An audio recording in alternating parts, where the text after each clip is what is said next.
Welcome to my show నిజం with Naresh Roy. So ఈయన తెలుగు ప్రేక్షకులందరికీ సుపరిచితుడే అండ్ ఆల్రెడీ హీరోగా ఒక ఊపేశాడు. మళ్ళీ లాక్డౌన్ తర్వాత మళ్ళీ ఊపేయడానికి మన ముందుకు వస్తున్నాడు. So is none other than. So నేను చెప్పడం ఎందుకు, ఒకసారి ఆయన నడుతుండి మళ్ళీ నేను పలకరిస్తాను. హలో అండి, నమస్తే. హాయ్, నమస్తే అండి.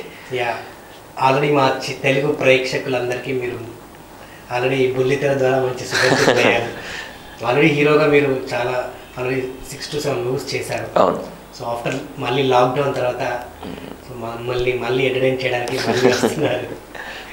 యా, అంటే లాస్ట్ ఒక 1 year బ్యాకే నేను చూసాను ట్రైలర్. అవును, అదే teaser and full video song. Yeah, మళ్ళీ చాలా లాంగ్ గ్యాప్ తోటి వస్తున్నారు. ఈ అంటే మధ్యలో ఇంత గ్యాప్ ఎందుకు వచ్చింది, ఏంటి అంటే మానస్గా తెలియకపోవచ్చు. సో జనరల్ ఏంటి అంటే లాక్డౌన్ వల్ల చాలా మూవీస్ మీకు తెలిసే ఉంటుంది, షూటింగ్స్ అన్నీ పోస్ట్ పోన్ అయ్యాయి, పెండింగ్ అయ్యాయి, పోస్ట్ ప్రొడక్షన్ వర్క్స్ అయిపోయి చాలా అంటే సినిమా ఇండస్ట్రీ అన్నది ఒక అతలాకుతలం అయిపోయింది. సో మేమేంటంటే last year before lockdown we are planning for release అనమాట. సో కరెక్ట్గా ఇంకా ఇలాగ అంత వర్క్స్ అవుతున్నాయి అన్న టైంలోని ఇంకా లాక్డౌన్ రావడం అండ్ పోస్ట్ ప్రొడక్షన్ వర్క్స్ అన్నీ కొంచెం పెండింగ్ అవ్వడం. సో మొన్న రీసెంట్గానే సెన్సార్ కంప్లీట్ చేసుకొని సో ఫిబ్రవరి మంత్లో అనుకుంటా సెన్సార్ మొత్తం కంప్లీట్ అయింది అండ్ పోస్ట్ ప్రొడక్షన్ వర్క్స్ అన్నీ కంప్లీట్ చేసుకొని ఒక రిలీజ్కి ఇలాగా వెళ్తున్న టైంలోని మళ్ళీ రీసెంట్గా లాక్డౌన్ వచ్చింది. సో అప్పుడు ఇంకా మనం ఎలాగైనా ఈ టైం దొరికితే మనం కంపల్సరీ మనం రిలీజ్ చేయాలి, ఇదే బెస్ట్ టైం. ఇంకా థియేటర్స్కి ఎప్పుడు థియేటర్స్ ఓపెన్ అవుతాయి అనేసి ఆడియన్స్ అందరూ వెయిట్ చేస్తున్నారు. సో ఈ డేట్ అయితే కొంచెం బాగుంటుంది అని పర్ఫెక్ట్గా ఫిక్స్ అయ్యి we have opted for August 6 release. Title కూడా చాలా బాగుంది వినడానికి. అవును, నిజంగా ఈ సినిమాలో ఆపర్చునిటీ ఎలా వచ్చింది? అంటే ఇది అనిల్ గారు నాకు ఎప్పటి నుంచో పరిచయం అండి. Is basically a story writer. So ఇంతకుముందు నాకు దగ్గర ఒక సబ్జెక్ట్ తీసుకుని వచ్చారనమాట. అంటే వేరే డైరెక్టరు, ఈయన రైటర్ అనమాట. దానికి తీసుకొచ్చి వచ్చినప్పుడు నేను ఆ సబ్జెక్ట్ కాకుండా ఇంకా వేరే ఏదైనా బెటర్మెంట్ ఉంటే బాగుంటుందండి, ఇది కొంచెం వర్కౌట్ అవ్వదు అని చెప్పేశాను. మొహమాటం లేకుండా చెప్పేస్తే ఆయన కొంచెం డిసప్పాయింట్ అయ్యారు. బట్ వెళ్ళి అంటే ఆయన గోస్ట్ రైటర్గా చాలామంది రైటర్స్ దగ్గర డైరెక్టర్స్ దగ్గర వర్క్ చేశారనమాట. Is a software engineer by profession. So అతనికి ఏంటి అంటే బాగా ఇంట్రెస్ట్, స్టోరీస్ అన్న రైటింగ్ మీద బాగా గ్రిప్ ఉంటుంది.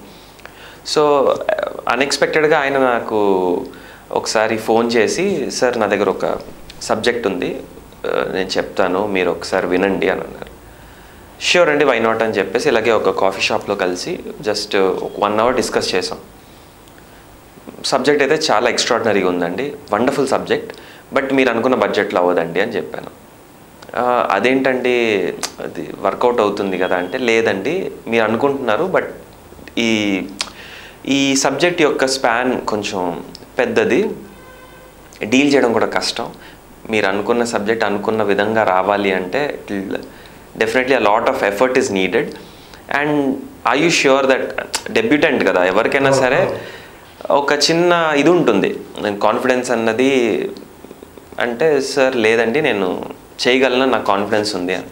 సరే సార్, విల్ గో హెడ్ అని చెప్పేసి అప్పుడు మా జర్నీ స్టార్ట్ అయ్యి దాన్ని మళ్ళీ కొంచెం మార్పులు చేసి దీనికి మళ్ళీ నాకు చాలామంది హెల్ప్ కూడా చేశారు. శ్రీనివాస్ గవిరెడ్డి అన్న ఆయన స్క్రిప్ట్ పరంగా కొంచెం హెల్ప్ చేసి, కిషోర్ కృష్ణ గారు ఆయన కో డైరెక్టర్గా, అంటే కొత్త డైరెక్టర్ అన్నప్పుడు కొంచెం ఎక్స్పీరియన్స్డ్ వాళ్ళు ఉండాలి. సో కిషోర్ అన్న ఆల్మోస్ట్ పూరి గారి దగ్గర 12 years వర్క్ చేశారు. అండ్ ఆల్మోస్ట్ ఫిల్మ్ సర్కిల్లో ఎవరైనా అడిగినా సరే కిషోర్ కృష్ణ గారు అంటే చాలా ఫేమస్ అనమాట, ఒక well established co director. So ఆయన బాగా హెల్ప్ చేయడం ఈ మూవీకి. అంటే ఒక కొత్త డైరెక్టర్ అనగానే కొంచెం ఎక్స్పీరియన్స్డ్ వాళ్ళు ఉంటే ఈజీ అవుతుంది. ఆయన ఎక్కడ కూడా బెరుకు లేకుండా 100%గా కంప్లీట్ చేశారు మూవీని. అనుకున్నట్టు వచ్చింది. ఆయన very much happy with the output. పాండమిక్కి బిఫోరే మూవీ కంప్లీట్ అయిపోయింది. Before only we have completed the film. Yes, first pandemic బిఫోరే వీ హ్యావ్ కంప్లీటెడ్. చిన్న రఫ్ అంటే లైక్ ఏమంటారు, మేజర్ షార్ట్స్ ఏం కాదు, అంటే లైక్ సిటీ షార్ట్స్ వరకు, క్యాబ్ షార్ట్స్, ఎక్స్టీరియర్ షార్ట్స్, ఇవి ఒక్కటే మిగిలే. Other than that majority of the portion we have completed. అంటే ఈ సినిమాలో మీ పాత్ర అంటే కీ రోల్ ఏంటి అసలు? ఇది ఒక ఎలా చెప్పాలి మీకు, రెయిన్బో కలర్స్ ఎన్ని ఉంటాయి మనకి, 7 రెయిన్బో కలర్స్ ఉంటాయి. So 7 characters 7 different rainbow colours లాగా, ఒక్కొక్కరిది ఒక్కొక్క ప్రత్యేకత, ఒక్కొక్క క్యారెక్టర్కి ఒక్కొక్క రీజనింగ్ అనమాట. అంటే డైరెక్టర్ అలా రాసుకున్నారు. ప్రతి ఒక్క కలర్కి ఇప్పుడు మనకి రెడ్ అనగానే డేంజర్ అనుకుంటాం. సో దీంట్లో రెడ్ అంటే Rishi. So red is Rishi, he's angry always. ఎందుకు యాంగ్రీ అన్నది వాడి రీజన్స్ వాడికి, he has his own reasons. So అది ఏంటి అన్నది. వి అంటే విరీత, ఆ అమ్మాయి క్యారెక్టరు. సో వైలెట్ కలర్ ఎలాగ మనకి జనరల్గా ఏంటంటే ఒక లస్ట్, నో వైలెట్ అంటే లస్ట్ ఎక్కువ. ఎట్లా అంటే మీకు ఫెమినిన్గా చూసుకుంటే మనం ఇట్ షోస్ మోస్ట్ ఆఫ్ ఒక చిన్న నెగిటివ్ వైబ్ ఉంటుంది. లస్ట్ఫుల్ అనగా లవ్ వేరు, మళ్ళీ లస్ట్ వేరు. సో లస్ట్ అనగానే మాకు చిన్న నెగిటివ్ వైబ్ వస్తుంది అనమాట. సో అలాంటి క్యారెక్టరైజేషన్ ఉన్న ఒక అమ్మాయి. సో ఇలాగ డిఫరెంట్ 7 కలర్స్ మనకి ఎలాగైతే 7 కలర్స్ ఎలాగైతే మనకి డిఫరెంట్గా ఉన్నాయో, సో 7 డిఫరెంట్ క్యారెక్టర్స్కి డిఫరెంట్ క్యారెక్టరైజేషన్స్ ఉంటాయి. సో ఈ 7 పాత్రలు, 5 కథలు, ఒక 2 గంటల సినిమా, 1 కామన్ ప్రాబ్లం, ఏం జరిగిందన్నది సినిమా. సో ఇందులో ప్రతి క్యారెక్టర్ కూడా ఎవరికి వారికి ఇంపార్టెన్స్ ఉంటుంది. ఎగ్జాక్ట్లీ, ఎవరి క్యారెక్టర్ ఇంటి అంటే దీంట్లో హీరో ఇతను హీరోయిన్ అలా ఏం లేదు. ఒక 5 కథలు, 7 పాత్రలు, సో 5 డిఫరెంట్ స్టోరీస్, 7 క్యారెక్టర్స్. వీళ్ళకి ఒక కామన్ ప్రాబ్లం ఉంటుంది, ఈ 7గురికి ఒక కామన్ ప్రాబ్లం ఉంటుంది. సో ప్రతి ఒక్క మనిషిలో దీన్ని మొత్తం మీకు క్లుప్తంగా చెప్పాలి అంటే, క్షీరసాగర మదనం అంటే మీకు దేవుడు తెలుసు కదా మీకు, అంటే మనకి పురాణాల్లోని, నాకు కూడా తెలియదు యాక్చువల్లీ క్షీరసాగర మదనం అంటే, నేను మా డైరెక్టర్ వర్షన్ చెప్తున్నాను. సో ఆయన ఏమనుకున్నారు అంటే, మొత్తం అంతా అయ్యాక, ఈ వార్ అంతా అయ్యాక లాస్ట్లో అమృతం వస్తుంది. సో స్టార్టింగ్ ప్రతి ఒక్కరికి ఏదో ఒక డ్రాబ్యాక్స్ ఉంటూనే ఉంటాయి. ఇవన్నీ సెట్ చేసుకుంటే మనిషి అన్నవాడు ఈజ్ గుడ్ అన్నది ఆయన కాన్సెప్ట్ అనమాట. సో క్షీరసాగర మదనం అన్నది మా టీజర్లోనే మీకు క్లియర్ కట్గా చెప్పేస్తాడు. ప్రతి ఒక్క మనిషిలోని ఏదో ఒక మైనస్లు ఉంటాయి, నెగిటివ్స్ ఉంటాయి. అవన్నీ కరెక్ట్ చేసుకొని వాడు సెట్ చేసుకుంటే every person is good. So ఈ సినిమాలో మానస్ని అంటే హీరోలా చూడాలా అసలు ఏంటి? మానస్ అన్నాడు వాడు కనపడ్డండి మీకు. మానస్ అన్నవాడే కనబడ్డు, రిషి అనే కనిపిస్తాడు మీకు. ఓకే. సో ఆ క్యారెక్టరే మీకు కనిపిస్తుంది. అంటే మేము అంటే హీరో లాగా చూడాలా, ఒక క్యారెక్టర్ ఒక హీరో? నేను అదే అంటున్నా, ఈ మూవీ చూసిన వాళ్ళు ప్రతి ఒక్కరు కూడా ఈ అబ్బాయి హీరో, ఈ అబ్బాయికి హీరోయిన్ ఉంది, సో వీళ్ళది లవ్ స్టోరీ ఇలా ఉండదు. ఆ కథలోనే వాళ్ళు ఇన్వాల్వ్ అయిపోయి, ఇట్ ఈస్ మోర్. మీరు వేదం మూవీ చూసుంటారు. వేదం మూవీలోని అల్లు అర్జున్ మనకి కనపడరు, కేబుల్ రాజుగానే కనిపిస్తాడు. ఇప్పటికీ ఆ సినిమా చూసినా మనం కేబుల్ రాజుగానే మనం ఆయన్ని గుర్తిస్తూ ఉంటాం. సో ఈ కథ కూడా ఇలాంటి క్యారెక్టరైజేషన్, మీకు అది చూసిన యాంథాలజీ, ఇది చూసిన యాంథాలజీ. అక్కడ ఏంటి, ఒక 5 డిఫరెంట్ స్టోరీస్, వాళ్ళందరికీ ఏదో ఒక ప్రాబ్లమ్స్ ఉంటాయి, అందరూ ఒక చోట కలుస్తారు లాస్ట్కి. So similar format, I'm not saying it's the same subject, this similar format of a subject. Nowadays anthologies అన్నవి చాలా ప్రతి చోట మనం చూస్తూనే ఉన్నాం. సాఫ్ట్వేర్ బ్యాక్డ్రాప్లో సాఫ్ట్వేర్ ఇంజనీర్స్ ఫేస్ చేసే ప్రాబ్లమ్స్ని డిఫరెంట్ క్యారెక్టరైజేషన్స్తోని ఒక కథ. సో ఏంటి ఆ ప్రాబ్లం ఏంటి, మనం ట్రైలర్ చూస్తే మనకు అర్థమవుతుంది. సో ఆ ట్రైలర్ బట్టి ఆ ప్రాబ్లంలో వీళ్ళు ఎలా ఇరుక్కున్నారు, అసలు సాఫ్ట్వేర్ వాళ్ళకి ఈ డ్రగ్స్కి లేకపోతే ఈ బాడీ క్యావిటీ బాంబ్స్కి అసలు ఏంటి సంబంధం, ఎలా ఇరుక్కున్నారు, ఎలా సాల్వ్ చేసుకున్నారు. సో వాళ్ళ మోరల్ ఎథిక్స్ని కాంప్రమైజ్ అయ్యారా, లేదు అలానే కంటిన్యూ అయ్యారా. మనిషి అన్నవాడు మంచివాడే, వాడికి ఏదో బలహీనతలు ఉంటాయి. సో అవి ఓవర్కమ్ అయ్యాడా, లేదంటే దానికి లొంగిపోయాడా అనేది కథ. ప్రీవియస్ మానస్కి ఇప్పటికి చాలా చేంజ్ అవ్వగా కనిపిస్తుంది. నేను ఇంతకుముందు మిమ్మల్ని చాలా మూవీస్లో సీరియల్స్లో కూడా అబ్జర్వ్ చేశాను. Okay. But the way of look, your style కానీ అండ్ టైల్ వెరీ చాలా యూనిక్గా కనిపిస్తున్నారు. Thank you. సో ఏంటి అంటే ఇది అంత సినిమా వేరియేషన్స్ అంటే నెక్స్ట్ దానికి ప్రిపేర్ అవుతున్నాను. సో కూడా లేదు, ఈ లుక్ అసలు లేదు, ఎక్కడ లేదు. ఇంకా మొన్నటి వరకు చూస్తే ఇంకా మీరు గుర్తుపడేవారు ఇంత గడ్డం వేసుకొని. సో జనరల్లీ ఏంటి అంటే I like to try new looks every now and then. So next దానికి ఐఎమ్ ప్రిపేరింగ్ అనమాట. ఓకే. సో ఒకప్పుడు బుల్లితెర మీద తెలుగు ప్రేక్షకులందరికీ మీరు పరిచయం. సో ఇప్పుడు చూస్తే మీరు ఇంతసేపు వెండితెర మీదనే కనిపిస్తున్నారు. అంటే కంప్లీట్ బుల్లితెరను వదిలేసారా, అసలు ఏంటి? అంటే అండి, బేసికలీ నేను చిన్నప్పటి నుంచి చైల్డ్ ఆర్టిస్ట్ని. చైల్డ్ ఆర్టిస్ట్ అనేవాడు మీరు తెలుసు అంటే నేను అప్పుడు సీరియల్స్ చేశాను, డాక్యుమెంటరీస్ చేశాను, మూవీస్ చేశాను, యాంకరింగ్ చేశాను. ఇవన్నీ నేను దాటుకుంటూ వచ్చి, అంటే అల్టిమేట్ ప్యాషన్ ఎవరికైనా సరే ఒక మూవీ ఆర్ లైక్ డైరెక్షన్, అంటే లార్జర్ దెన్ లైఫ్. ఇది అయిపోతే నెక్స్ట్ ఏంటి? సో అంటే నేను ఎప్పుడు కూడా నా బుల్లితెరకి గుడ్ బై చెప్పేశాను, వెండితెరకి ఫిక్స్ అయిపోయాను అలానే ఏం లేదండి. మనకు వచ్చే ఆపర్చునిటీస్ బట్టి మనకి ఏది బెటర్, మనకి ఏది ఛాలెంజింగ్గా ఉంది, ఏది న్యూగా ఉంది. ఇప్పుడు మనం చేసిన రొటీన్ జాబ్ మనం రోజు చేస్తున్నాం అనుకోండి, ఎంత మంచి జాబ్ అయినా సరే, మీకు ఎంత హై పేయింగ్ జాబ్ అయినా సరే, నా వరకు నా అంటే నా మెంటల్ స్టేటస్ బట్టి నేనేమనుకుంటానంటే I need something new, I need something challenging. So అదే సేమ్ అంటే నేను చేయలేను. సో డెఫినెట్గా నాకు ఏదైనా కొత్తగా అనిపిస్తే బుల్లితెర వెండితెర అని పక్కన పెడితే I will definitely give my 100% to that. So present అయితే నేను వెబ్ సిరీస్ మూవీస్ మీద ఎక్కువ కాన్సన్ట్రేట్ చేస్తున్నాను. So let's see what's there for me in the future. After అంటే సీరియల్ తర్వాత మీరు బయటకు వచ్చాక కంప్లీట్గా ఇప్పుడు మూవీస్ వెబ్ సిరీస్ మీద కాన్సన్ట్రేట్ ఎక్కువ చేస్తున్నారు. అంటే వన్స్ ఒకసారి ఒక సీరియల్ యాక్టర్గా నుంచి అంటే కంప్లీట్ ఒక బిగ్ స్క్రీన్కి వచ్చేసరికి అంటే ఒక మనిషి ప్రవర్తన కానీ మెయింటెనెన్స్ కానీ ఈవెన్ మనం బయటకు వస్తే జనాలతో ఎలా ఉండాలి అంటే కొన్ని ఆబ్వియస్లీ ఇప్పుడు మనం డ్రెస్సింగ్ సెన్స్ కానీ ఒక కారు ఇవన్నీ మెయింటైన్ చేయాల్సి వస్తుంది. అలాంటి అంటే కంప్లీట్గా మీ లైఫ్ స్టైల్లో ఏమైనా చేంజెస్ వచ్చినాయి అసలు ఏంటి? లేదండి, రావాల్సిన పరిస్థితి ఏర్పడుతుంది కాబట్టి అలా చేంజ్ అవుట్ చేసుకోవడానికి ప్రయత్నించారు, చేంజ్ చేసుకున్నారు అసలు? లేదు అది ఎప్పుడు నేను ఎప్పుడు నా లైఫ్ స్టైల్ని ఎప్పుడు కూడా మార్చుకోలేదండి. నేను ఎప్పుడు ఎలా ఉన్నానో ఇప్పుడు కూడా అలానే ఉన్నాను. నాకేంటి అంటే I don't like to diversify my work. ఇది చిన్నది ఇది పెద్దది అని నేను ఎప్పుడు చూడను. నాకు నచ్చిందే నేను చేస్తా. What ever it might be small, it might be huge. నాకు నచ్చితేనే నేను చేస్తా. నాకు ఒక సాటిస్ఫాక్షన్ కోషెంట్ అన్నది ఇంపార్టెంట్. అండ్ మీరు అన్నట్టుగా మన లైఫ్ స్టైల్ని చేంజ్ చేసుకుంటేనే అవతల వాళ్ళు మనల్ని రెస్పెక్ట్ ఇస్తారు అని అనుకుంటే it is foolishness. Because at some point of the time మీరు ఒక పెద్ద గోతులో పడతారు. సో డెఫినెట్లీ మీరు ఏంటి అన్నది అదే కంటిన్యూ అయితే better. If for others we have to change or because of the work we're doing we have to change అంటే మాత్రం I don't accept that. See on screen presence is different, off screen presence is different. మీరు on screen మీరు ఏదైనా చూపించవచ్చు, మీరు on screen మీరు కానిది కూడా చూపించవచ్చు.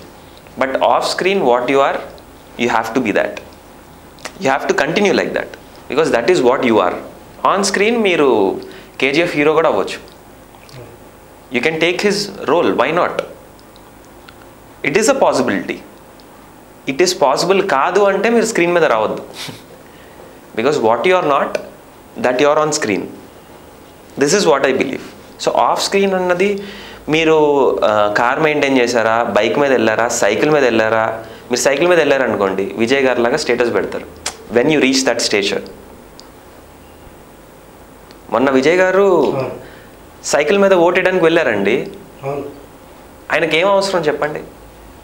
సో నేనేమంటున్నానంటే off screen presence, on screen presence are totally different. That is what I believe. Okay, ఒక స్టార్ట్స్ వచ్చినప్పుడు మనం కార్లో వెళ్ళాలంటే రూల్ లేదు, అంటే వెళ్ళాల్సిన అవసరం కూడా లేదంటారు. నేను అదే అంటున్నా, మీకు ఏది నచ్చింది అది చేయండి. What you are you be that. దాన్ని మీరు చేంజ్ చేసుకోవద్దు. ఇన్నేళ్ళ జర్నీలో అంటే మీకు అంటే వచ్చిన అప్ అండ్ డౌన్స్ ఏంటి? అప్ అండ్ డౌన్స్ అంటే ప్రతి ఒక్కరికి కామన్ అండి. అది ఒక హై చూస్తారు, ఒక లో చూస్తారు. For me it has been gradual up only. నేను ఎప్పుడు కూడా హై చూసేసాను, లో చూసేసాను అట్లేం లేదు. It has been always a stepping stone for me. Any obstacle or any project which have got, నాకు దేవుడి దయ వల్ల మంచి మంచి ప్రాజెక్ట్స్, అంటే మారుతి గారి దగ్గర గ్రీన్ సిగ్నల్, కాయరాజకాయ చేశాను. తర్వాత యాజ్ అ సోలో హీరోగా ప్రేమికుడు, సోడా గోలీ సోడా మూవీస్ చేశాను. ఇప్పుడు మరి క్షీరసాగర మధురం చేస్తాను. All are different different subjects. Web సిరీస్లు కూడా చేస్తున్నాను which are like totally different. So ఏది కూడా రొటీన్ కంటెంట్ లాగా కాకుండా డిఫరెంట్ కంటెంట్ చేస్తున్నాను కాబట్టి I have been happy like throughout my projects. So అంత పెద్ద అపాయింట్మెంట్స్ అయితే మీకు ఏం రాలేదు? నాకైతే అనిపించలేదండి. అంటే స్టార్టింగ్ కెరియర్ నుంచే అంటే మీరు అన్నారు చైల్డ్హుడ్ నేను యాక్టర్గా చేస్తున్నాను. అవును. అంటే వంశపారపరంగా అంటే ఎవరు లేరండి.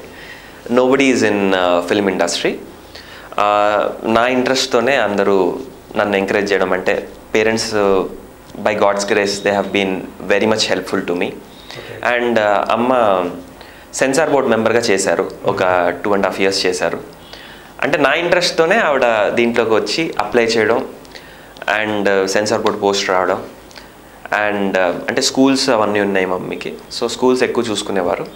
ఇప్పుడు ప్రజెంట్ ఏంటి అంటే సెన్సార్ బోర్డ్ పోస్ట్ చేసి అంటే ఇప్పుడు చేయట్లేదు, ఒకప్పుడు చేసేవారు. Dad is a central government employee. So ఎవరికి అసలు సినిమాలు పట్టరు కానీ అసలు ఎవరు కూడా లేదు. హీరోగా కాకముందు అంటే మీరు బుల్లితెరకి ఎప్పుడైతే మీరు అక్కడ కంప్లీట్గా జర్నీ చేస్తున్న టైం మీరేమన్నా ప్రాబ్లమ్స్ అని ఫేస్ చేశారు ఇండస్ట్రీకి? లేదండి. నేను సీరియల్లో చేసేటప్పుడు ఆర్కే టెలిషోలోని ఆల్మోస్ట్ నాకు మ్యూజిక్ డైరెక్టర్ జోషభట్ల గారు, దానికి ఆయన నేను అన్నయ్య అని పిలుస్తూ ఉంటాను.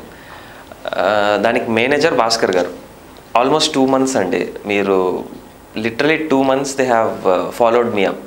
మీరు చేయాలి, మీరు ప్రాజెక్ట్ చేయాలి, మీరు ఈ ప్రాజెక్ట్ చేయాలి. నేను సార్ అంటే అప్పటికి నేను మూవీస్ చేస్తున్నాను కంటిన్యూస్గా. బట్ ఎందుకో మరి దే లైక్ మై ప్రొఫైల్. అంటే నేను సై సై సయ్యారే అని మీకు ప్రోగ్రామ్ వచ్చేది, అది నేను ఒక 2 performances చేశాను అప్పుడు. మరి ఎందుకు నచ్చానో ఏంటో నాకు తెలియదు. They have like my screen presence and they auditioned me. మీరు గారు నాకు ఆడిషన్ చేశారు. ఆడిషన్ చేసి అది యాక్చువల్లీ వేరే ప్రాజెక్ట్ కోసం ఆడిషన్ చేశారు. వేరే ప్రాజెక్ట్ గురించి ఆడిషన్ చేసి ఈ అబ్బాయి దీనికైతే బాగుంటారు అని అప్పుడు డైరెక్టర్ మాధవ్ గారు ఉన్నారు. ఆయన he wanted me in to this project.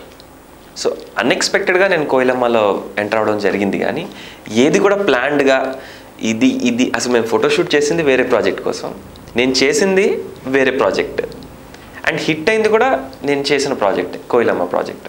మాది చాలా లాంగ్ లాస్టింగ్ ఉండే. So generation change, they were like you know not at all sure. అంటే ఛానల్ వాళ్ళు కూడా they were not sure how the audience will receive అని. ఎందుకంటే కోయిలమ్మ అంటేనే ఒక పాప, చిన్న పాప యొక్క స్టోరీ. ఆ అమ్మాయిని మీరు పెద్దగా చేస్తుంటే, జనరేషన్ చేంజ్ చేస్తుంటే how will the audience accept? ఈ డైలమాలో ఉండే. అలాంటిది నేను ఎంటర్ అయిన తర్వాత కూడా 2 years it has continued. So అంత బాగా రిసీవ్ చేసుకున్నారు audience. Already it is a hit, దాన్ని ఇంకా కంటిన్యూస్గా హిట్ చేశారు. కంప్లీట్గా కోయిలమ్మ సీరియల్ గురించి మీ ఉద్దేశం ఏంటి అసలు? It is a wonderful unique concept అండి. అంటే మనం ఇప్పుడు సీరియల్స్ చూస్తూ ఉంటాము, ఎన్ని సీరియల్స్లో మనం సాంగ్స్ అన్నవి మనం ఉంటాయి చెప్పండి. అంటే almost every day you have some song or the other, and each song is really genuinely a very good song. అంటే మీకు దాంట్లో దేవుడి పాటలు ఉంటాయి, దాంట్లో సాడ్ సాంగ్స్ ఉంటాయి, దాంట్లో రొమాంటిక్ సాంగ్స్ ఉంటాయి, దాంట్లో హ్యాపీ సాంగ్స్ ఉంటాయి. సో మీకు ఇన్ని సీరియల్స్ చూస్తున్నాం మనం, ఆల్మోస్ట్ ప్రతి ఛానల్లో ఏదో ఒక సీరియల్ ఉంటుంది. ఎన్ని సీరియల్స్లో మనం డైలీగా అంటే ఒక సాంగ్స్ బేస్డ్ మీద సీరియల్స్ ఉన్నాయంటే ఏది ఉన్నాయి చెప్పండి? నాకు తెలిసి like I think so it is nowhere we have seen except for అంటే భక్తి రకంగా ఏదైనా భక్తి సోప్స్ ఉంటే తప్ప I don't think you have any serial which is you know commercial aspect. అంటే ఒక ఫ్యామిలీ డ్రామా, ఒక ఫాదర్ డాటర్ రిలేషన్షిప్ మీద ఉన్న వాటి మీద అసలు లేవు. సో ఇది ఒక యూనిక్ కాన్సెప్ట్ అండి. మీరు బాగా అంటే కనెక్ట్ అయిన పీపుల్ ఎవరు కోయిలమ్మ సీరియల్? అందరితో బాగానే ఉంటానండి. ఎక్కువగా కనెక్టివిటీ అంటే లైక్ అందరితో నేను ఈక్వల్గానే బాగా ఫ్రెండ్లీగానే ఉంటాను. ఇప్పటికీ I still talk to them. ఈ సీరియల్ తోటి మీకు మీ మీద రూమర్స్ వచ్చాయి? రాలేదండి. ఈ పార్టీకి వచ్చి ఉంటే మీకే తెలుసుంటాను నాకంటే ఎక్కువగా. వన్స్ అంటే కంప్లీట్ సినిమా నుంచి అంటే కంప్లీట్ సీరియల్ నుంచి సినిమాకి వచ్చినప్పుడు అప్పటి నుంచి అంటే ఎలా ఉండే మీ ఆలోచన? అంటే కంప్లీట్గా ఇంకా నేను హీరోగానే చేయాలని అంటే ఆలోచన ఉండేనా మీకు, లేదంటే ఒక యాక్టర్గా పేరు తెచ్చుకోవాలని అసలు ఏంటి? నాకు మెయిన్ ఎప్పుడైనా సరే యాక్టర్గా పేరు తెచ్చుకోవాలండి. హీరో ఇది అంటే లైక్ అది మనం తెచ్చుకునే బిరుదు కాదండి, మనం ఇచ్చుకునే బిరుదు కాదు, మనం తెచ్చుకునే బిరుదు కాదు, మనకి పీపుల్ ఇవ్వాలి. So when people think that I'm a hero then I'm definitely a hero. Until then I need to prove myself as an actor. మీకు బాగా బూస్టప్ ఇచ్చిన డైరెక్టర్ తెలుగు ఇండస్ట్రీలో నాకు నచ్చే డైరెక్టర్స్ రాజమౌళి గారు అంటే నాకు బాగా ఇష్టం. నన్ను బూస్ట్ చేసిన డైరెక్టర్స్ అంటే అందరూ ఇప్పుడు న్యూ కమర్సే. వీళ్ళందరూ ప్రతి ఒక్క డైరెక్టర్, నాతో వర్క్ చేసిన ప్రతి ఒక్క డైరెక్టర్ నాకు బూస్ట్ ఇచ్చిన వాళ్ళేనండి. వై? బికాస్ వాళ్ళు నాలో ఏదో చూసి కాబట్టి నాకు అవకాశం ఇచ్చారు కాబట్టే నేను ఈ స్థాయిలో ఉండి మీతో మాట్లాడగలుగుతున్నా. వాళ్ళు నన్ను ఎప్పుడు లైక్ అసలు వీడు ఆర్టిస్ట్ కాదు అని వాళ్ళు అక్కడ డిసైడ్ అయ్యి ఉంటే I wouldn't have done that movie, right? So ప్రతి ఒక్కరు I'm very very grateful to each and every director I have worked with. ఏదో ఒక కొత్త విషయం నాకు ప్రతిరోజు వాళ్ళు చెప్తూనే ఉన్నారండి. ఒక సీన్ ద్వారానో, ఒక మాట ద్వారానో, ఒక డైలాగ్ ద్వారానో, ఒక పాట ద్వారానో they have given me that confidence to just be yourself, this is your character అన్నది వాళ్ళు నన్ను గైడ్ చేశారు. కమింగ్ టు మారుతి గారు, డైరెక్టర్ మారుతి గారు. మారుతి గారు అంటే నేను అన్నయ్య అని పిలుస్తాను. ఆయన definitely one of the sweetest person అండి. And he's really really really been very very supportive throughout. ఎప్పుడు అడిగినా సరే, ఏం కావాలన్నా సరే ఇది చేయాలి అన్నయ్య అంటే డెఫినెట్గా చేద్దాం అనేసి. Still now he's in touch with me even though in his busy schedule. ఒక 2 ఫిల్మ్స్ బ్యాక్ టు బ్యాక్ అని చేస్తున్నా కూడా is like very very very very supportive అండి. ఎన్ని మూవీస్ చేశారు మారుతి? ఆయన బ్యానర్లోని 2 మూవీస్ చేశాను. ఒకటి గ్రీన్ సిగ్నల్, ఇంకోటి కాయరాజకాయ్. ఫ్రెండ్స్ లేకుండా నాకు తెలిసి భూమి మీద 1% అయితే ఉండడు నాకు తెలిసి. ఇంకా జనరల్గా అయితే మనకు కుప్పలుగా ఉంటారు ఫ్రెండ్స్. ఇంకా ఇండస్ట్రీకి వస్తే ప్రతి ఒక్కరు ఫ్రెండే అవుతారు, ఎందుకంటే ప్రతి ఒక్కరు నీడ్ అవసరం కాబట్టి. సో అది కామన్గా ప్రతి పర్సన్స్లో కూడా ఒక ముఖ్యమైన వ్యక్తులు కూడా ఉంటారు ఫ్రెండ్స్లో. సో అలాంటి ముఖ్యమైన వ్యక్తులలో మీ జీవితంలో ఉన్న పర్సన్స్ ఎవరు? యాజ్ ఎ ఫ్రెండ్ రోల్గా కీ రోల్ పోషించినటువంటి వ్యక్తులు ముఖ్యంగా అంటే ప్రతి ఒక్కరికి ఫ్రెండ్ అనేది కంపల్సరీ ఒక నీడ్ అండి. Everyone needs a companion in life. So అది పేరెంట్ ద్వారా అవ్వచ్చు, వైఫ్ ద్వారా అవ్వచ్చు, ఫ్రెండ్ ద్వారా అవ్వచ్చు, brother, sister, there are many companions. So ఒక ఫ్రెండ్ అన్నది ఒక మారల్ బూస్ట్ అండి. ఒక ఫ్రెండ్, ఒక పేరెంట్స్తో కూడా మనం షేర్ చేసుకోలేని విషయాలు మనం ఫ్రెండ్స్ దగ్గర షేర్ చేసుకుంటాం, ఆర్ ఒక బ్రదర్ దగ్గర షేర్ చేసుకుంటాం, సిస్టర్ దగ్గర షేర్ చేసుకుంటాం. సో ఫ్రెండ్ అంటే వాడు నీకు ఫైనాన్షియల్గా హెల్ప్ చేయకపోయినా పర్లేదు, మారల్గా నువ్వు చేసే పనిని వాడు సపోర్ట్ చేయగలిగితే చాలు. నీకు మారల్ కాన్ఫిడెన్స్, నీకు ఇది చేయగలవు అని అంటేనే మనం ఆ స్టెప్ ముందుకు వేయగలుగుతాం. సో నాకు జనరల్గా నా throughout my life I have been very happy to have certain friends. వీళ్ళందరూ నన్ను ఎప్పుడు కూడా ఎంకరేజ్ చేస్తూనే వచ్చారు. ఇంకా చెయ్యండి, ఇంకా చెయ్యి, ఇంకా చెయ్యి. ఇప్పుడు ఒకరిద్దరు పేరు చెప్పాను అనుకోండి, ప్రతి ఒక్కరు పొద్దున్న లేస్తే ఎక్కువగా మనం షేర్ చేసుకున్న ఫ్రెండ్స్ ఒకరిద్దరు ముగ్గురే ఉంటారు. అవును, అందరితో అయితే మనం చేసుకున్నాం. ఆ వ్యక్తులు ఎవరు? నేను అదే అంటున్నాను. ఇప్పుడు నాకు స్కూల్ ఫ్రెండ్స్ ఉన్నారు, నా కాలేజ్ ఫ్రెండ్స్ ఉన్నారు, నా ఫిల్మ్ ఇండస్ట్రీ ఫ్రెండ్స్ ఉన్నారు. ఇప్పుడు నేను ఎవరి పేరు తీసినా సరే అది ఫ్రెండ్షిప్ డే రోజు నాడు, అది కూడా వాళ్ళు ఎలా ఉంటుంది తెలుసా మీకు అర్థం కావట్లేదు. నేను ఇంకా ఫోన్లో ఆఫ్ చేసుకొని పెట్టుకోవాలి. But seriously I have very good friends in my life. And వాళ్ళకు కూడా తెలుసు, ఎందుకంటే నాతో పడ్డం కొంచెం కష్టమే. సో వీళ్ళు పడ్డారు అంటే డెఫినెట్గా దే ఆర్ మై ఫ్రెండ్స్ అనే నేను చెప్పుకోవాలి. సో ఈ క్లోజ్ ఫ్రెండ్స్ అందరికీ కూడా మీ తరపున, మీ ఛానల్ తరపున I wish them all a very happy friendship day. Thanks for being in my life. Thank you. ఈ సందర్భంగా ఒక మీరు ఫ్రెండ్స్తో చేసిన 3 చిలిపి పనులు ఏమన్నా గుర్తు చేసుకొని మాతో పంచుకోండి ప్లీజ్. ఫ్రెండ్షిప్ డే రోజునాడా? స్కూలింగ్ కానివ్వండి. స్కూలింగ్లో అయితే మీకు స్కూలింగ్ కాలేజ్ నార్మల్ లైఫ్ ఒక ఇన్సిడెంట్స్ చెప్పేస్తా.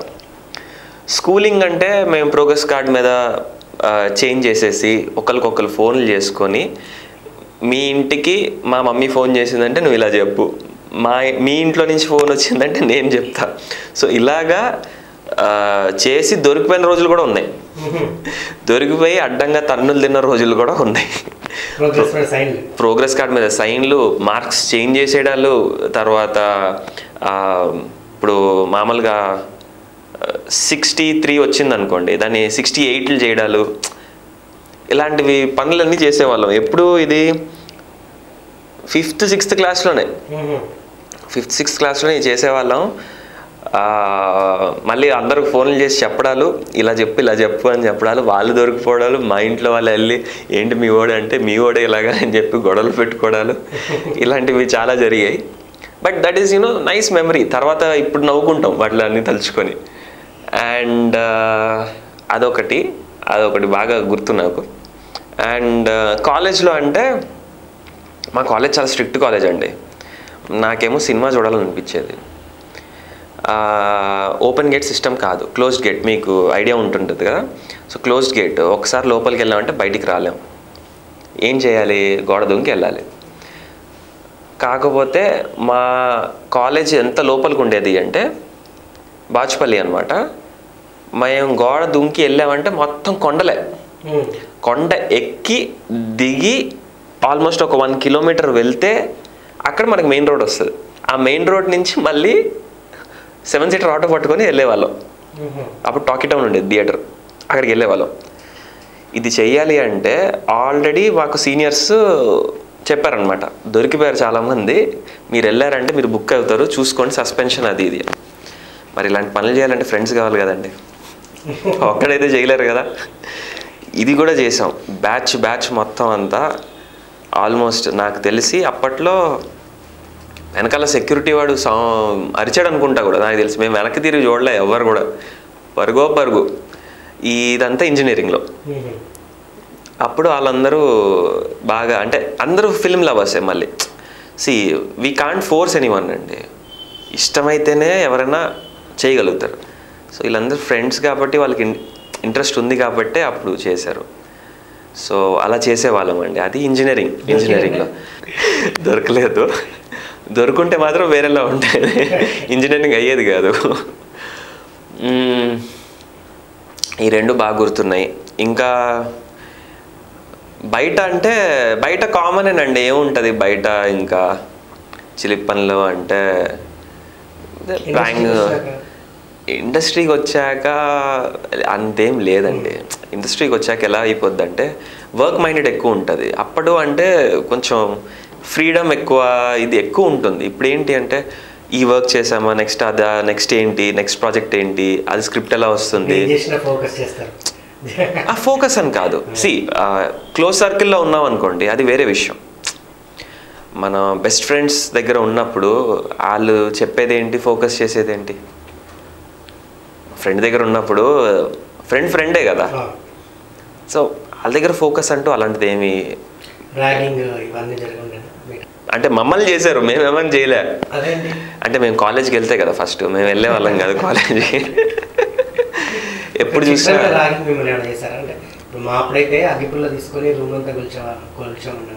ఇంకా దారుణంగా చేయించారండి మా చేత. చెప్పుకోలేని ర్యాగింగ్లు అవన్నీ చేశారండి. But at the same time మా seniors were very sweet, they were very sweet. And మమ్మల్ని తీసుకెళ్ళేవారు, బయటికి తీసుకెళ్ళి మాకు ట్రీట్లు ఇచ్చేవారు. ఇప్పటికీ some of the seniors are in touch with me. ఫేస్బుక్లో కానీ లేకపోతే ఎప్పుడైనా వాట్సాప్లో కానీ పింగ్ చేస్తూ ఉంటారు. నేను 2013లో కంప్లీట్ అయిపోయింది నాది.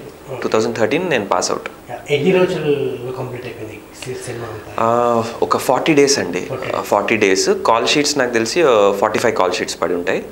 40 వర్కింగ్ డేస్లో మేము చేసాము. అండ్ రియల్లీ హెక్టిక్ అండి, బికాజ్ మేము చెప్తున్నాను కదా 5 డిఫరెంట్ స్టోరీస్ అండ్ 7 క్యారెక్టర్స్ కాబట్టి almost like they were many locations, but major locations were software office అన్నది ఒకటి క్యూ హబ్ ఇక్కడ సాఫ్ట్వేర్ ఆఫీస్లో చేసాము. సో అది తప్ప మిగతా అంతా కూడా almost like every day we had different locations all together. And action sequences ఉన్నాయి దీంట్లోని, అంజీ మాస్టర్ చేశారు, చాలా వండర్ఫుల్గా ఉంటాయండి. మీరు డెఫినెట్గా చూస్తే కొంచెం డిఫరెంట్ ఫైట్ కంపోజిషన్ ఉంటుంది దీంట్లో. అండ్ అలాగే మ్యూజిక్ అజయ్ అర్సాడా గారు ఇచ్చారు, వండర్ఫుల్ మ్యూజిక్ అండి. అండ్ దీంట్లో నీ పేరు పలకడం అనే సాంగ్ అయితే అనురాగ్ కుల్కర్ణి గారు పాడారు, అది చాలా హిట్ అయింది ఆ సాంగ్. అండ్ ఇప్పటికీ వీడియో సాంగ్ చూసిన ప్రతి ఒక్కరు చాలామంది కాలర్ ట్యూన్స్ కూడా పెట్టుకొని నాకు అన్న నువ్వు కాల్ చేయని చెప్పేవారు, మెసేజ్ పెట్టేవారు, ఏంటబ్బా వీడు కాల్ చేయమంటున్నాడు అంటే చూస్తే కాలర్ ట్యూన్. సో దీంట్లో టెక్నీషియన్స్ మన సంతోష్ గారు, కెమెరామెన్ సంతోష్ గారు, అండ్ మ్యూజిక్ డైరెక్టర్ అజయ్ గారు, అందరు టెక్నీషియన్స్ కూడా చాలా మంచి పేరు వస్తుందండి. Definitely every one has done a very good job. And నీ పేరు పలకడం సాంగ్ కూడా వీడియో పరంగా అండ్ ఆడియో పరంగా కూడా మంచి హిట్ అయింది. ఆదిత్య మ్యూజిక్ ద్వారా రిలీజ్ అయింది క్షీరసాగర మధురం ఆడియో. అండ్ వాళ్ళు కూడా ఎప్పటికప్పుడు they have done a whole lot of support to our film. So me interview complete 45 days జర్నీలో అంటే మీకు అంటే బాగా గుర్తుండిపోయిన ఆ సీన్ కానివ్వండి, ఆ రోజు కానివ్వండి, సో ఏంటి ఈ సినిమాలో? క్లైమాక్స్ సీన్ అండి, because the climax is very important. అసలు ఏం జరుగుతుంది అని ఒక క్యూరియాసిటీ ఉంటుంది. సో క్లైమాక్స్ సీన్ అన్నది ఆల్మోస్ట్ ఒక 5 days స్పాన్లో చేసామండి. అంటే as I said there are different stories, all take place in different places అనమాట. సో నాది ఒక పోర్షన్ దగ్గర టింబర్ డిపోలో అవుతుంటుంది, అక్కడ ఒక fight sequence, 2 days fight sequence, తర్వాత ఎమోషనల్ సీన్. సో ఆల్మోస్ట్ నా పార్టే ఒక 3 days, ఇంకొక అబ్బాయిది వర్షన్ ఇంకొక 1 day. So I was there in everywhere, each and every part of the location. And ఆ సీన్ జరుగుతున్నప్పుడు ప్రతిసారి అందరు ఎమోషనల్గా ఉండడం. క్లైమాక్స్ అన్నది it's a very emotional subject. Ksheerasagara Madhanam అనగానే ఒక ట్రైలర్ చూడంగానే ఒక థ్రిల్లర్, ఒక సస్పెన్స్ ఆస్పెక్ట్ ఉంటుంది, but more than that it is an emotional journey. So చూసిన ప్రతి ఒక్కరికి కనెక్ట్ అయ్యాడంటే మాత్రం డెఫినెట్గా ఏడుస్తాడండి. కంటతడి పెట్టకుండా మాత్రం he won't leave the theatre, this is my guarantee. ఒకప్పుడు సీరియల్స్కి వచ్చేసరికి ఎంతసేపు అంటే డైలాగ్స్, ఎమోషన్ సీన్స్ ఎక్కువ ఉంటాయి. ఇప్పుడు సినిమాకి వచ్చేసరికి యాక్షన్ పార్ట్స్ కూడా అంటే వన్స్ అంటే బిఫోర్ దట్ మీరు అంటే స్క్రీన్ మీద ఒక హీరో ఫైట్ చేసేటప్పుడు చాలా మంది కదా ఫైటే కదా, ఒక యాక్షన్ సీన్ చేసినప్పుడు నిజంగా దాని వెనుక ఉండే స్ట్రగుల్స్, పెయిన్, అసలు ఎట్లుంటుంది ఆ ఎక్స్పీరియన్స్ మీకు ఎలా అనిపించింది? How do you feel? అయ్యో, action sequences are really tough అండి. అంటే ఒక స్లైట్ మిస్ జడ్జ్మెంట్ కూడా can take a person's life or break his bone or even you know కాలు చేయిపోవచ్చు, చెప్పలేము. So it is a very risky. And ఆ heat of the moment చెప్తున్నాను కదా, చాలామంది హీట్ ఆఫ్ ద మూమెంట్లోని చేతులు ఇసిరేడాలు, కాళ్ళు ఇసిరేడాలు ఇట్లా చేసేస్తారు. But professionals are professionals. Fight masters చేసే కష్టం ఆర్ ఫైట్ అసిస్టెంట్స్ వాళ్ళు పడే కష్టాలు, ఫైటర్స్ ఉంటారు కదా వాళ్ళు పడే స్ట్రగుల్స్ కానీ ఏదైనా సరే, నేను చెప్తున్నాను వీళ్ళు డెఫినెట్గా they take the movie to the next level. ఒక మూవీలో ఫైట్ కానీ, ఒక మూవీలో చేస్ సీక్వెన్స్ కానీ, ఒక యాక్షన్ సీక్వెన్స్ కానీ 100% ఎఫర్ట్ అండి. మా ఫైట్ మాస్టర్ అయితే మీరు నమ్మరు, బైక్ స్టంట్ ఆయనే చేసేస్తారు, ఫ్లిప్స్ ఆయనే చేసేస్తారు, కిక్స్ ఆయనే చేసేస్తారు. He will control the rope work and air ఉంటుంది కదా, ప్రెషర్ ఇస్తారు, దాన్ని ఏమంటారు, I'm unable to recollected. So అది కూడా హ్యాండిల్ చేసేస్తారు ఆయనే. అంబర్ పౌడర్ పెట్టేస్తారు, వేసేస్తారు, ఇలా ఉండాలి ఇలా ఉండాలి అని చెప్పేస్తారు. ఆయనే మళ్ళీ చెక్ చేసుకొని ఈ ఈ ఈ యాంగిల్లో మీరు కొట్టండి, you should be safe. So దాన్నే ఒక 2-3 times ప్రాక్టీస్ చేయించి, అంటే కొత్త వాళ్ళు కదా దీంట్లో చాలామంది కొత్త వాళ్ళు ఉన్నారు. సో వాళ్ళందరికీ ముందుగానే చేసి, అండ్ స్టిక్స్ కూడా ఏదన్నా సరే వెపన్స్ ఉన్నాయి అంటే అవి డమ్మీస్ ప్రాపర్గా చెక్ చేసి, డబల్ చెక్ చేసి, సో ఇంత జాగ్రత్తలు తీసుకుంటేనే మనకి ఇలాగా దెబ్బలు పడతా ఉంటాయి. యా, అంటే అదే అంటున్నా, ఇన్ని జాగ్రత్తలు తీసుకుంటేనే మనకి దెబ్బలు తగులుతున్నాయి. ఏం జాగ్రత్తలు అంటే ఎందుకంటే ఇది ఫైట్ మామూలుగా జనరల్గా ఒక రోడ్ మీద ఎవరైనా ఫైట్ చేసుకున్నారనుకోండి, అది ఒక 2 minutes స్పాన్లో అయిపోతుంది. బట్ అదే 2 minutes మనం స్క్రీన్ మీద ప్రజెంట్ చేయాలనుకోండి, మనకు హాఫ్ డే వర్క్. 1 day కూడా అవ్వచ్చు, 3 days కూడా అవ్వచ్చు. Depends on how you want to show it. So this is not about a single take or a single sequence. ఈ మొత్తం అంతా కలిపితే మనకు ఒక fight sequence. So throughout the day you have to be fit and you shouldn't get any injuries. So this is the main thing.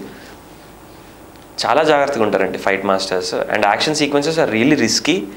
And అందుకనే I think అందరూ before any ad or any action sequence definitely వాళ్ళు కింద పెడుతూ ఉంటారు, these stunts are perform by professionals అని. ఎందుకు చెప్తారు అంటే this is the main reason. తెలియకుండా ఎవరైనా ఏదైనా అటెంప్ట్ చేస్తే మాత్రం కాన్సిక్వెన్సెస్ ఆర్ వెరీ డేంజరస్. ఈ సినిమాలో అంటే అంత పెద్ద ఇంజురీస్ అయ్యి చాలా ఉన్నాయండి. మీరు అదే చెప్తున్నాను కదా, ఈ మూవీలో ఉన్న ఫైట్ సీక్వెన్సెస్ కానీ మీరు చూస్తే మీకు అర్థమవుతుంది. Definitely worth watching. చాలా కూల్గా ఉంటాయి ఫైట్స్. అంటే దీంట్లో ఒక బీర్ బాటిల్ ఫైట్ ఉంటుంది, రియలీ గుడ్ అండి. రిషి అనే క్యారెక్టర్ ఎలా ఉంటుంది అంటే he doesn't care for the world. అలాంటి వాడు ఒక ట్రాన్స్ఫర్మేషన్ సీన్ ఉంటుంది. First time he cares for particular incident and he takes action. That is the first action sequence. And ఆ సీక్వెన్స్ నేను చెప్తున్నానండి, డెఫినెట్గా కుర్రాళ్ళకి బాగా నచ్చుతుంది, యంగ్స్టర్స్కి. ఇట్స్ కైండ్ ఆఫ్ బాటిల్ దించకుండా కొట్టారు అని అంటారు కదా, అలాంటి సీక్వెన్స్ అనమాట. మీకు ఎక్కువ తెలుగు ఇండస్ట్రీలో ఇప్పుడంటే చాలా యూనిక్గా బాగా కష్టపడే వాళ్ళు ఫైట్స్ హీరోస్ చూస్తున్నాను. ఎక్కువ ఏ హీరో ఫైట్స్ అంటే? విద్యుత్ జమ్మాల్ గారు. తెలుగులోనా? తెలుగులో అంటే అందరూ ఇష్టం అండి నాకు. చిరంజీవి గారి దగ్గర నుంచి, ఆయన ఫస్ట్ మాస్ హీరో మనకు తెలిసి. చిరంజీవి గారు ఫస్ట్ ఇన్స్పిరేషన్ నాకు ఫైట్స్కి. తర్వాత పవన్ కళ్యాణ్ గారు మీకు అసలు చెప్పాలి అంటే ఇప్పుడు కూడా మొన్న ఆయన జస్ట్ ఒక స్టిల్ పెడితే lot of response. Why? Because ఆ తమ్ముడు డేస్ అందరికీ గుర్తొచ్చాయి. సో ఎప్పుడైనా సరే action star is definitely an action star అండి. సో పవన్ కళ్యాణ్ గారు. సో ఎప్పుడైనా అంటే స్కూల్లో కానీ కాలేజ్లో ఉన్నప్పుడు బంక్ కొట్టి సినిమాకి వెళ్ళే రోజులు అట్లాంటివి ఉన్నాయా? ఇప్పుడే చెప్పాను కదండి నేను. లేదు, టికెట్ల కోసం ఎప్పుడు మేము కొట్టుకునే రోజులు అయితే రాలేదు. ఎందుకంటే ఫుల్గానే మేము ప్రిపేర్డ్ అయిపోయి మీరు టికెట్స్ ఇవ్వలేదంటే బాగోదు అని ముందుగానే మేము ప్లాన్ చేసుకొని వెళ్ళాము. వద్దులే మరి అంటే అంత బెదిరింపులు లేవు. బట్ బాగా సెట్ చేసుకునేవాళ్ళం, ప్లాన్ చేసుకునేవాళ్ళం. ఎందుకంటే ఫస్ట్ షో మేము చూడలేదు అంటే మాకు అది ఒక డిస్సాటిస్ఫాక్షన్ అంటారు కదా, అదొక సార్ట్ ఆఫ్ యాంగ్జైటీ. ఇవన్నీ మేము ఏం చెప్తాం, నిద్ర పట్టేది కాదు బేసికలీ. సో అందుకనే ఫస్ట్ షో కంపల్సరీ చూసేయాల్సిందే. ఒక ఇప్పుడు అంటే మేము అంటే ఆడియన్స్ వెళ్ళి థియేటర్లో కూర్చొని మీ సినిమా ఎందుకు చూడాలి? సో ఇప్పుడున్న నా సినిమానే. ఇప్పుడున్న పాండమిక్ టైంలోని ఆల్మోస్ట్ సినిమాలకి చాలామంది దూరం అయ్యారండి. ఆ థియేట్రికల్ ఎక్స్పీరియన్స్కి చాలామంది దూరం అయ్యారు. సో డెఫినెట్గా Ksheerasagara Mathanam is a worth watch movie in theatres. Why? Because it is an emotional journey. ఒక మనిషి అన్నవాడు, మనిషి అంటే లోపాలు ఉంటాయి కానీ వాడు రెక్టిఫై చేసుకొని he needs to become a greater person అన్నది మనం ఈ మూవీ చూపిస్తున్నాం. And at the same time ఇది ఒక ఎమోషనల్ డ్రామా అని చెప్తున్న సేమ్ టైంలోనే you have friendship values, you have a good love story. అసలు నాది అక్షతాది అయితే చాలా బాగుంటుంది. సో ఇషిత తను ప్లే చేసే క్యారెక్టర్ నేమ్ ఇషిత. సో ఒక బ్యూటిఫుల్ లవ్ స్టోరీ.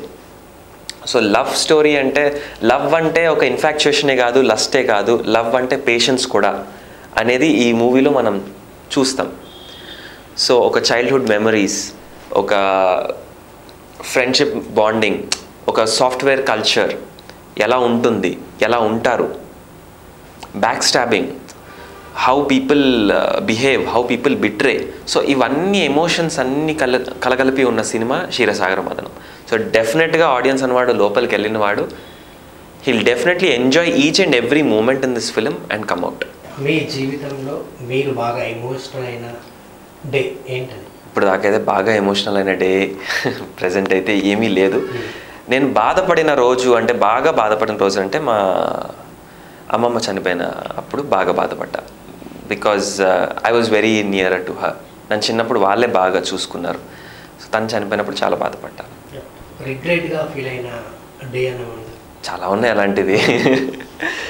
చెప్పాను కదా, before I use to be a different guy. అప్పుడు చాలా ఉండేవి, బట్ రైట్ నౌ నో. జీవితంలో చేసిన అతిపెద్ద తప్పు అలాంటివి ఏమీ లేవు. అలాంటివి ఏం పెద్ద పెద్ద తప్పులు ఏమి లేవు. చిన్న చిన్న తప్పులకే చిన్న రిగ్రెట్స్ ఉంటాయి. What's a memorable moment in your life? అంటే కంప్లీట్ మీ హోల్ జర్నీలో, మీ హోల్ లైఫ్లో మీకు బాగా గుర్తుండిపోయిన ఆ ఒక్క రోజు ఏంటి? నంది అవార్డు తీసుకోవడం, వైఎస్ రాజశేఖర రెడ్డి గారి చేతుల మీదుగా. అప్పుడే ఆయన సీఎం అయ్యారు. So 2004 I was in 8th class or 7th class I guess. So ఆ టైంలోని నాకు అసలు ఏం చేయాలో కూడా అర్థం కావట్లేదు. Because they were celebrities all around. Mahesh Babu గారు ఉన్నారు, అప్పుడు భూమిక గారు ఉన్నారు, అందరు దిల్ రాజు గారు ఉన్నారు, చాలామంది ఉన్నారు అప్పుడు ఆన్ స్టేజ్. చాలా యంగ్ ఏజ్ అప్పుడు. నాకేం తెలియదు, అసలు మేనర్స్ కూడా తెలియదు. Frankly speaking I didn't know how to behave. ఆకతాయితనం, పిల్లతనం ఉంటుంది కదా. సో అలానే ఉండేవాడిని, అందరినీ హాయ్ ఇలానే మాట్లాడేవాడిని. సో ఆ టైంలో నంది అవార్డు తీసుకోవడం అన్నది it is really a very very memorable moment.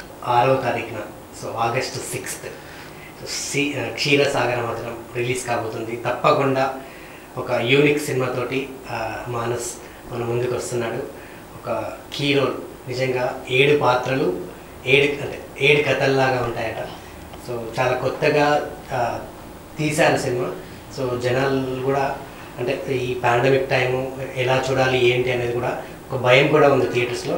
కానీ కంప్లీట్ థియేటర్స్లో ఏంటంటే ఫుల్లీ అంటే మన నిబంధనలతో, కోవిడ్ నిబంధనలతో ఇప్పుడు థియేటర్స్ కంప్లీట్గా శానిటైజ్ చేసి, మనం అంటే జనరల్గా మనం రెగ్యులర్ లైఫ్లో మనం బార్కు వైన్ షాప్కి వెళ్ళినా కూడా ముఖాలు చూసుకుంటూ మాట్లాడుకుంటూ కొరింగిలికి తినుకుంటూ మాట్లాడుతుంటే వాళ్ళ తుప్పిర్ల మీద పడుకుంటూ ఇలాంటి ఎంజాయ్మెంట్స్ చేస్తుంటాం పబ్స్కి వెళ్ళినప్పుడు.